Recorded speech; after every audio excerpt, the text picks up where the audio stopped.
Hello friends, आज बात करते हैं म्यूचुअल फंड के रिलेटेड एक इनकम टैक्स में सेक्शन है, section 54F, numeric 5, numeric 4 and F for father. 54F what it says कि अगर आप म्यूचुअल फंड में से कुछ भी गेन बुक कर रहे हैं, प्रॉफिट बुक कर रहे हैं, अगर उसी प्रॉफिट से आप सेम फाइनेंशियल ईयर के अंदर रेसिडेंशियल प्रॉपर्टी बाय करते हैं, इन दैट केस आपको long term capital gain tax नहीं भरना है।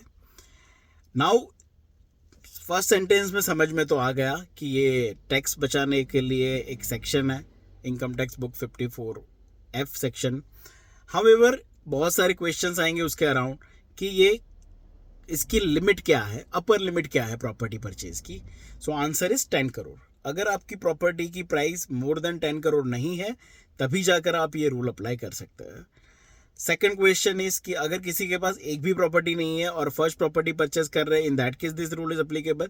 यस, अगर आपके पास एक भी प्रॉपर्टी नहीं है और अगर आप पहली प्रॉपर्टी रेसिडेंशियल प्रॉपर्टी परचेज कर रहे हैं और आप अगर अपने टैक्स को यूज़ करना चाहते हैं, टैक्स मनी को for to buy purchase property, in that case आपको टैक्स में से एग्जम्पशन मिल सकता है।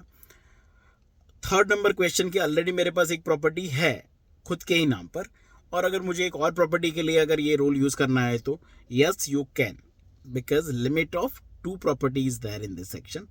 बट अगर यानी कि लाइक आपके पास 3 रेसिडेंशियल प्रॉपर्टी है आपके नाम पर और अगर आप long term capital gain tax mutual fund का बचाने की कोशिश कर रहे हैं, इन that case this section is not applicable.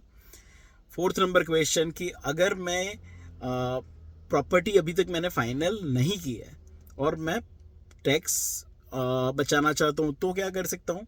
सो आपको क्या करना पड़ेगा, एक long term capital gain tax के लिए आपको एक अकाउंट ओपन करना पड़ता है, वहाँ पर ये LTCJ का पैसा पार्क कर देना पड़ता है जब तक आपकी प्रॉपर्टी फाइनल नहीं होती है तब तक। नेक्स्ट क्वेश्चन कि अगर सेक्शन 54F के अंडर मैंने प्रॉपर्टी बाई की है एंड सेम फाइनेंशियल ईयर में मैंने वहाँ पर पैसा भी पे कर दिया है, in that case your 100% profit is exempted from the tax. Yes, it is 100% exempted from the tax.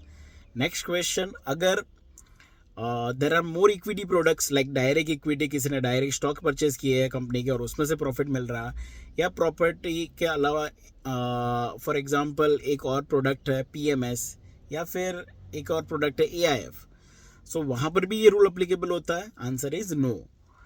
Section 54F is applicable to mutual fund LTCG only, it is not applicable to direct equity और PMS और AIF। So guys, this section को use करिए, property बनाइए, okay, and LTCG में से exemption लीजिए। See you in the next video.